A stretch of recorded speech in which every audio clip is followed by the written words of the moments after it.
പാർട്ടിയിൽ വീണ്ടും വിഭാഗീയതയെന്ന് CPIM പ്രവർത്തന റിപ്പോർട്ട്. പ്രാദേശികമായാണ് വിഭാഗീയത ഉയരുന്നത്. ജില്ലാതലത്തിലെ പരാതികൾ സംസ്ഥാന നേതാക്കൾ പരിശോധിക്കണമെന്നും റിപ്പോർട്ടിൽ പറയുന്നു. പ്രവർത്തന റിപ്പോർട്ടിന്റെ പകർപ്പ് 24-ന് കിട്ടി. രണ്ടാം പിണറായി സർക്കാരിലെ ചില മന്ത്രിമാർ പ്രതീക്ഷയ്ക്കൊത്ത് ഉയർന്നില്ലെന്നാണ് വിമർശനം. സോഷ്യൽ മീഡിയ ഫാൻസിനെ കൂട്ടാൻ മാത്രമാകരുത് എന്നും റിപ്പോർട്ടിൽ പറയുന്നു. വിവരങ്ങളുമായി അരുൺരാജ് പ്രതിനിധി സമ്മേളന നഗറിൽ നിന്ന് ചേരുന്നു. നവകേരളയിലേക്ക് പാർട്ടിയിൽ നിന്ന് എതിർപ്പ് വരേണ്ട കാര്യം ഡോക്ടർ TM തോമസ് ഐസക് പറയുന്നുണ്ട്. ഞാൻ അരുൺരാജ്, ശ്രീ തനേഷ് തമ്പി എന്നിവർ തുടരുകയാണ്. ഞാൻ ആദ്യം അരുണിലേക്ക് പോകുന്നു. അരുൺ, ഇവിടെ ഈ പറയുന്ന പ്രവർത്തന റിപ്പോർട്ടിൽ എന്തൊക്കെ കാര്യങ്ങൾ, എന്തൊക്കെ വിമർശനങ്ങളാണ്, എന്തൊക്കെ തലോടലുകളാണ് കാര്യമായി തന്നെ CPM പ്രവർത്തന റിപ്പോർട്ടിൽ പറയുന്നത്? അരുൺ, ഹഷ്മി, പാർട്ടിക്കുള്ളിൽ വിഭാഗീയത അവസാനിച്ചുവെന്നായിരുന്നു നേതാക്കൾ കരുതിയത്. പക്ഷേ പാർട്ടിക്കുള്ളിൽ വിഭാഗീയത ഇപ്പോഴും തുടരുന്നുവെന്ന കാര്യമാണ് ഈ പ്രവർത്തന റിപ്പോർട്ടിൽ ചൂണ്ടിക്കാട്ടുന്നത്. പാർട്ടിയുടെ പ്രാദേശിക തലങ്ങളിൽ ചില നേതാക്കൾ ഈ വിഭാഗീയ പ്രവർത്തനങ്ങൾക്ക് നേതൃത്വം നൽകുന്നു. ചിലർക്കിടയിൽ ഇപ്പോഴും വിഭാഗീയത അവസാനിച്ചിട്ടില്ല എന്നുള്ളതാണ് ഈ പ്രവർത്തന റിപ്പോർട്ട് ചൂണ്ടിക്കാട്ടുന്നത്. ഈ വിഭാഗീയത വെച്ചു പുലർത്താൻ കഴിയില്ല. ഇതിനെതിരെ ശക്തമായ നടപടി ഉണ്ടാകുമെന്നും പ്രവർത്തന റിപ്പോർട്ട് ചൂണ്ടിക്കാട്ടുന്നുണ്ട്. ഇത്തരം പരാതികൾ ഉയർന്നാൽ ജില്ലാ കമ്മിറ്റികൾ സംസ്ഥാന നേതൃത്വത്തെ അറിയിക്കണമെന്നും സംസ്ഥാന സെന്ററിൽ നിന്ന് നേതാക്കൾ ഇടപെട്ട് ഈ വിഷയത്തിൽ പ്രശ്നപരിഹാരം തേടുമെന്നുമാണ് നിലവിൽ ഈ പ്രവർത്തന റിപ്പോർട്ട് ചൂണ്ടിക്കാട്ടുന്നത്. ഇനി മുതൽ എല്ലാ വിഷയങ്ങളിലും സംസ്ഥാന നേതൃത്വത്തിന്റെ ഒരു നിരീക്ഷണം, ഇടപെടൽ ഇക്കാര്യത്തിൽ ഉണ്ടാകും എന്നുള്ളതാണ് പറയുന്ന ഏറ്റവും പ്രധാനപ്പെട്ട കാര്യം. മറ്റൊന്ന്, ഈ വ്യക്തികൾക്കും സ്ഥാപിത താല്പര്യങ്ങൾക്കും അനുസൃതമായി പാർട്ടിയെ കൊണ്ടുപോകാനുള്ള ശ്രമം ചിലയിടങ്ങളിൽ നടക്കുന്നുണ്ട്. അത്തരം ശ്രമങ്ങൾ ഒരു ഘട്ടത്തിലും അംഗീകരിക്കാൻ കഴിയില്ല. ഇതിനെതിരെ ശക്തമായ നടപടി ഉണ്ടാകും എന്നുള്ളതാണ് പ്രവർത്തന റിപ്പോർട്ട് ചൂണ്ടിക്കാട്ടുന്ന മറ്റൊരു പ്രധാനപ്പെട്ട കാര്യം. ഈ സ്വയം വിമർശനം അനിവാര്യമാണ് എന്നുകൂടി പ്രവർത്തന റിപ്പോർട്ട് ചൂണ്ടിക്കാട്ടുന്നുണ്ട്. പാർട്ടി അധികാര കേന്ദ്രമായി മാറുന്ന പ്രവണത അത് ഒരു ഘട്ടത്തിൽ പോലും അനുവദിക്കാൻ കഴിയില്ല. ഭരണത്തുടർച്ച ഉണ്ടാക്കുന്നത് വലിയ തകർച്ചയിലേക്ക് കാര്യങ്ങൾ ഉണ്ടാക്കും. അത് ബംഗാൾ അടക്കമുള്ള കാര്യങ്ങളെ ചൂണ്ടിക്കാട്ടിയാണ് പ്രവർത്തന റിപ്പോർട്ട് ഇക്കാര്യങ്ങൾ വിശദീകരിക്കുന്നത്. നേതാക്കൾ ജനങ്ങളുമായി ഇടപെടണം എന്നുള്ളതാണ് ഈ റിപ്പോർട്ടിൽ പറയുന്ന ഏറ്റവും പ്രധാനപ്പെട്ട കാര്യങ്ങളിലൊന്ന്. ജനങ്ങൾ പാർട്ടിയുമായി അകലുന്നത് അത് പാർട്ടിയുടെ സംഘടനാ സംവിധാനത്തെ പോലും ബാധിക്കുന്ന രീതി ഉണ്ടാകുന്നുണ്ട്. ഈ ബൂത്ത് തലങ്ങളിലും അതുപോലെ തന്നെ ബ്രാഞ്ച് തലങ്ങളിലും അടക്കം ഇനിയുള്ള പ്രവർത്തനങ്ങൾ നേരിട്ട് കോർഡിനേറ്റ് ചെയ്യാൻ ഒരു നേതാവെങ്കിലും ശ്രമിക്കണം എന്നുള്ളതാണ് ഇതിൽ പറയുന്ന മറ്റൊരു പ്രധാനപ്പെട്ട വസ്തുത. ഈ സാമ്പത്തിക ഞെരുക്കത്തിനിടയിലും സർക്കാർ മികച്ച രീതിയിൽ മുന്നോട്ട് പോകുന്നത് ധനകാര്യ വകുപ്പിന്റെ മിടുക്കാണെന്ന് കൂടി ഇതിൽ റിപ്പോർട്ടിൽ ചൂണ്ടിക്കാട്ടുന്നുണ്ട്. അങ്ങനെ ചില മന്ത്രിമാർക്ക് വിമർശനമുണ്ട്. സജി ചെറിയാൻ ഈ ചില കാര്യങ്ങൾ വിശദീകരിക്കുമ്പോൾ താൻ പാർട്ടി പ്രവർത്തകനാണെന്ന കാര്യം മറന്നുപോകുന്നു എന്ന വിമർശനം കൂടി ഈ റിപ്പോർട്ട് ചൂണ്ടിക്കാട്ടുന്നു. അതേസമയം മുഹമ്മദ് റിയാസ് മാധ്യമവേട്ട നടത്തുമ്പോഴും മുഹമ്മദ് റിയാസ് ഭരണത്തിൽ മികവാർന്ന പ്രവർത്തനം കാഴ്ചവെക്കുന്നുവെന്നാണ് ഈ റിപ്പോർട്ട് ചൂണ്ടിക്കാട്ടുന്ന മറ്റൊരു പ്രധാനപ്പെട്ട ഘടകം. എന്തായാലും ഈ സംഘടനാ സംവിധാനം കൂടുതൽ വിപുലപ്പെടുത്തണമെന്നും സംഘടനയ്ക്കുള്ളിൽ കൂടുതൽ നേതാക്കൾ താഴെത്തട്ടിലേക്ക് ഇറങ്ങി പ്രവർത്തിക്കണമെന്നും പ്രവർത്തന റിപ്പോർട്ട് എടുത്തു പറയുകയും ചെയ്യുന്നുണ്ട്. ഹാഷ്മി, യെസ്, അരുൺരാജാണ് പ്രവർത്തന റിപ്പോർട്ടിന്റെ വിവരങ്ങൾ നൽകിയത്. എന്തായാലും നവകേരള രേഖയ്ക്ക് പാർട്ടിയിൽ എതിർപ്പ് വരേണ്ട കാര്യമില്ലെന്ന് പറയുകയാണ് ഡോക്ടർ TM തോമസ് ഐസക് 24-നോട്.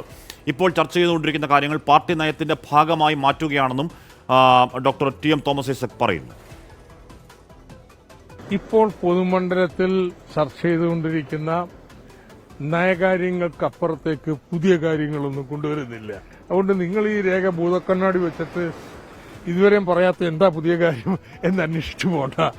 കേന്ദ്ര സർക്കാർ ഏർപ്പെടുത്തിയിരിക്കുന്ന സാമ്പത്തിക ഉപരോധത്തിന്റെ പശ്ചാത്തലത്തിൽ നമുക്ക് ഇത്തരത്തിലുള്ള കാര്യങ്ങൾ ചെയ്യേണ്ടി വരും. നമുക്കിപ്പോൾ സംഘടനാപരമായിട്ട് പാർട്ടിക്കുള്ളിൽ അത്തരത്തിലുള്ള വിഭാഗം ഒറ്റപ്പെട്ട പ്രാദേശികമായിട്ടുള്ള ചില കാര്യങ്ങളുണ്ട്.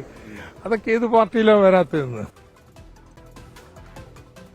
പൊതുമേഖലയിൽ നയംമാറ്റത്തിന് സൂചന നൽകി CPIM നവകേരള രേഖ. പുനരുദ്ധരിക്കാൻ കഴിയാത്ത സ്ഥാപനങ്ങളിൽ പൊതു സ്വകാര്യ പങ്കാളിത്തമാകാം. താല്പര്യമുള്ളവർക്ക് കരാറുണ്ടാക്കാം. വികസന പദ്ധതികളിൽ നിന്ന് സെസ് ഈടാക്കണമെന്നും വികസന രേഖയിൽ പറയുന്നു. സെസ് ഈടാക്കുന്ന കാര്യം ചർച്ച ചെയ്യുമെന്ന് മന്ത്രിമാരായ P രാജീവും സജി ചെറിയാനും 24-നോട് പറഞ്ഞു.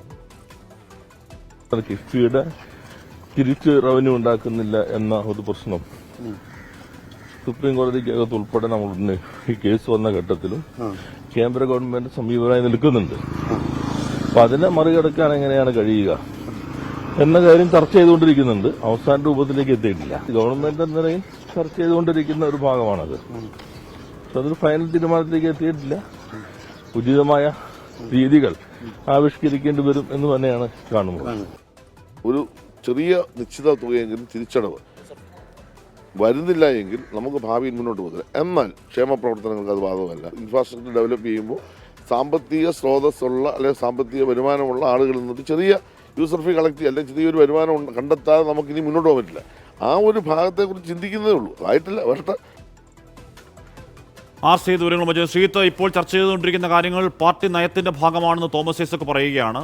പാർട്ടി നയവും നയമാറ്റവും തീരുമാനിക്കേണ്ടത് ഒരു സംസ്ഥാന സമ്മേളനത്തിലാണോ എന്ന ചോദ്യം അവിടെ നിൽക്കുന്നത്. പോട്ടെ ശ്രീത്ത്, എന്തായാലും എറണാകുളം ജില്ലാ സംസ്ഥാന സമ്മേളനത്തിൽ നയംമാറ്റത്തിന്റെ ലാഞ്ചന കണ്ടെങ്കിൽ ഇതിപ്പോൾ ഈ പറയുന്ന പൊതുമേഖലാ സ്ഥാപനങ്ങളുടെ കാര്യത്തിലടക്കം, സ്വകാര്യ മൂലധനത്തിന്റെ കാര്യത്തിലടക്കം, വികസനത്തിന് സെസ്സിന്റെ കാര്യത്തിലടക്കം ഏതാണ്ട് ഒരു വലിയ നയമാറ്റത്തിലേക്ക് ഈ സംസ്ഥാന സമ്മേളനം പോവുകയാണ് എന്ന് വേണം മനസ്സിലാക്കാൻ. ശ്രീത്ത്, ഹാഷ്മി, തീർച്ചയായും നയംമാറ്റത്തിന്റെ സൂചനയാണ് എറണാകുളം സംസ്ഥാന സമ്മേളനത്തിൽ അവതരിപ്പിച്ച നവകേരളത്തിന്റെ കാഴ്ചപ്പാട് എന്ന രേഖയെങ്കിൽ നവകേരളത്തെ നയിക്കാൻ പൊതുവഴികളെന്ന കൊല്ലം സമ്മേളനത്തിലെ രേഖ ഈ നയംമാറ്റത്തിലെ പ്രകടമായിട്ടുള്ള ഒരു ചുവടുവയ്പ് കാണിച്ചു തരുന്നു എന്നതാണ് പ്രധാനപ്പെട്ട കാര്യം. Doctor T M Thomas Isaac തന്നെ അക്കാര്യം സ്ഥിരീകരിക്കുന്നുണ്ട്. ഇതുവരെ പൊതുമണ്ഡലത്തിൽ ചർച്ച ചെയ്തുകൊണ്ടിരിക്കുന്ന വിഷയങ്ങളെല്ലാം പാർട്ടിയുടെ നയമാക്കി മാറ്റുകയാണ് ചെയ്യുന്നത്. അതായത് ഇതുവരെ നയമല്ലാതിരുന്ന കാര്യങ്ങൾ പാർട്ടിയുടെ നയമായി ഉൾക്കൊള്ളുന്ന ഒരു സമീപനമാണ് ഈ നവകേരളത്തെ നയിക്കാൻ പൊതുവഴികൾ എന്ന രേഖകൾ പറയുന്നത്. അതുകൊണ്ട് തന്നെ ഇതൊരു നയംമാറ്റത്തിന്റെ സൂചനയാണ്. അത് ഹാഷി സൂചിപ്പിച്ച പോലെ തന്നെ ഏറ്റവും പ്രധാനപ്പെട്ട കാര്യം പൊതുമേഖലയുടെ കാര്യമാണ്. പൊതുമേഖലയിൽ പൊതു സ്വകാര്യ പങ്കാളിത്തത്തോടെയുള്ള പരിപാടികളാവാം, അത്തരം പൊതുമേഖലാ സ്ഥാപനങ്ങൾ അങ്ങനെ കൈമാറാം എന്നാണ് ഈ രേഖ ചൂണ്ടിക്കാണിക്കുന്ന കാര്യം. നേരത്തെ പൊതുമേഖലാ സ്ഥാപനങ്ങളുടെ ഓഹരി വിറ്റഴിക്കലിനെതിരെയും സ്വകാര്യവൽക്കരണത്തിനെതിരെയും ശക്തമായ നിലപാടെടുത്ത പാർട്ടി ഇപ്പോൾ വികസനത്തിന്റെ ഒരു പുതിയ നയം എടുത്തണിയുമ്പോൾ അതെല്ലാം മറന്നുകൊണ്ട് പുതിയൊരു നയം സ്വീകരിക്കുന്നു എന്ന് വേണം കരുതാൻ. മാത്രമല്ല, ഇനി PPP മോഡലല്ല പൊതുമേഖലാ സ്ഥാപനങ്ങളെ പുനരുദ്ധരിക്കാൻ കഴിയുക.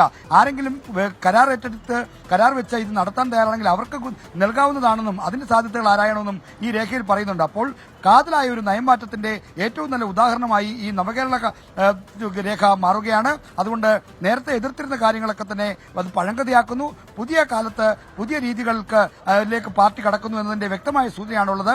ഒപ്പം തന്നെ കിഫ്ബി പദ്ധതികൾ സെസ് പിരിക്കുന്ന കാര്യത്തിലുള്ള നിർദ്ദേശവും ഈ നവകേരള രേഖയിലുണ്ട്. അപ്പോൾ ഇതൊരു പാർട്ടി ബോധമാക്കി മാറ്റുന്നു.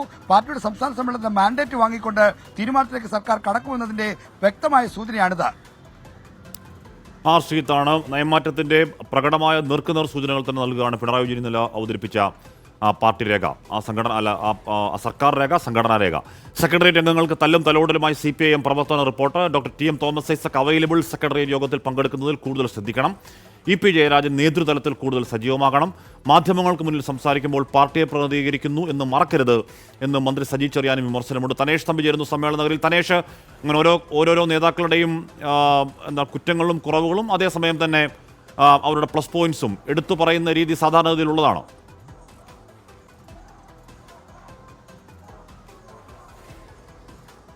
അതെ ഹാഷ്മി, സാധാരണഗതിയിൽ അങ്ങനെ തന്നെയാണ് ഒരു റിപ്പോർട്ട് തയ്യാറാക്കുക. ആ റിപ്പോർട്ടാണ് ഇന്നലെ സംസ്ഥാന സമ്മേളനത്തിന് മുന്നിൽ വെച്ചത്. MV ഗോവിന്ദൻ അവതരിപ്പിച്ച റിപ്പോർട്ടിൽ മുഖ്യമന്ത്രി പിണറായി വിജയൻ മുതൽ സെക്രട്ടേറിയറ്റ് അംഗങ്ങൾ വരെയുള്ളവരുടെ പേരെടുത്ത് പറഞ്ഞുകൊണ്ട് അവരുടെ ഓരോ പ്രവൃത്തിയെയും വിലയിരുത്തുന്നുണ്ട്. ഇതിൽ പലർക്കും വിമർശനങ്ങൾ ഏറ്റുവാങ്ങേണ്ടി വരുന്നു, ചിലർക്ക് തലോടൽ. അതിൽ ഏറ്റവും പ്രധാനം മുഖ്യമന്ത്രി തന്നെയാണ്. മുഖ്യമന്ത്രി ഒന്നാം സർക്കാരിലേതുപോലെ തന്നെ മികച്ച പ്രവർത്തനം തുടരുന്നു എന്നുള്ളതാണ് ഈ ഒരു പ്രവർത്തന റിപ്പോർട്ടിൽ പറയുന്നത്. തോമസ് ഐസക്കിനും M സ്വരാജിനുമാണ് ഒരു നിർദ്ദേശം ഈ റിപ്പോർട്ട് നൽകിയിരിക്കുന്നത്. അതായത് അവൈലബിൾ സെക്രട്ടറി യോഗങ്ങൾ കൃത്യമായി പങ്കെടുക്കുന്നില്ല. ആ കാര്യത്തിൽ കൂടുതൽ ഒരു കണിശത പുലർത്തണം എന്നുള്ള ഒരു നിലപാടാണ് സംസ്ഥാന സമിതിയിൽ അവതരിപ്പിച്ച റിപ്പോർട്ടിൽ ഇരുവരുടെയും പേരെടുത്ത് പറഞ്ഞുകൊണ്ട് സൂചിപ്പിക്കുന്നത്. അതോടൊപ്പം തന്നെ KN ബാലഗോപാൽ സംസ്ഥാനത്തെ കനത്ത സാമ്പത്തിക പ്രതിസന്ധിക്കിടയിലും അത് പരിഹരിക്കുന്നതിനാവശ്യമായിട്ടുള്ള നല്ല പ്രവർത്തനം നടത്തുന്നു എന്നുള്ള ഒരു വിലയിരുത്തലാണ് അദ്ദേഹത്തിന്റെ പ്രവർത്തനം സംബന്ധിച്ച് ഉള്ളത്. മറ്റൊന്ന് മുഹമ്മദ് റിയാസുമായി ബന്ധപ്പെട്ടാണ്. അദ്ദേഹം മാധ്യമ കടന്നാക്രമണത്തിന്റെ ഇരയാണ് എന്നാണ് ഈ റിപ്പോർട്ടിൽ പറയുന്നത്. അതിന് കാരണമായി ചൂണ്ടിക്കാണിക്കുന്നത് രാഷ്ട്രീയ കാര്യങ്ങളിൽ അപ്പോൾ പ്രതികരിക്കുന്ന രീതി മുഹമ്മദ് റിയാസിനുണ്ട്. അതുകൊണ്ട് തന്നെയാണ് മാധ്യമങ്ങൾ അദ്ദേഹത്തെ കടന്നാക്രമിക്കുന്നത് എന്നും ഇതിൽ വിലയിരുത്തുന്നുണ്ട്. KK ശൈലജ പാർട്ടി ചുമതല ഏറ്റെടുത്ത് നല്ല രീതിയിൽ പ്രവർത്തിക്കുകയാണ്. സെക്രട്ടേറിയറ്റ് അംഗങ്ങളുടെ പ്രവർത്തനം സംബന്ധിച്ച് ആ ഭാഗത്താണ് ഈ പരാമർശങ്ങളെല്ലാം ഉള്ളത്. അത് KK ശൈലജ മികച്ച രീതിയിൽ പ്രവർത്തിക്കുന്നു എന്ന് ഈ രേഖ പറയുന്നു. വിമർശനം ഏറ്റുവാങ്ങേണ്ടി വന്ന രണ്ട് നേതാക്കൾ, ഒന്ന് EP ജയരാജനും ഒന്ന് സജി ചെറിയാനുമാണ്. EP ജയരാജനെ സംബന്ധിച്ചിടത്തോളം അദ്ദേഹത്തിന്റെ ഭാഗത്തു നിന്നുണ്ടായ അലംഭാവമോ പിഴവോ ആണ് LDF കൺവീനർ സ്ഥാനത്ത് നിന്ന് മാറ്റാൻ കാരണമായത്. നേതൃനിരയിൽ കൂടുതൽ സജീവമായി അദ്ദേഹം പ്രവർത്തിക്കേണ്ടതുണ്ട് എന്നാണ് ഈ സംസ്ഥാന സമിതിയിൽ അവതരിപ്പിച്ച റിപ്പോർട്ട് ചൂണ്ടിക്കാണിക്കുന്നത്. ഒപ്പം തന്നെ സജി ചെറിയാൻ വാക്കുകൾ ഉപയോഗിക്കുമ്പോൾ, പ്രത്യേകിച്ച് മാധ്യമങ്ങളുടെ മുന്നിൽ ഉപയോഗിക്കുമ്പോൾ സൂക്ഷിക്കണം.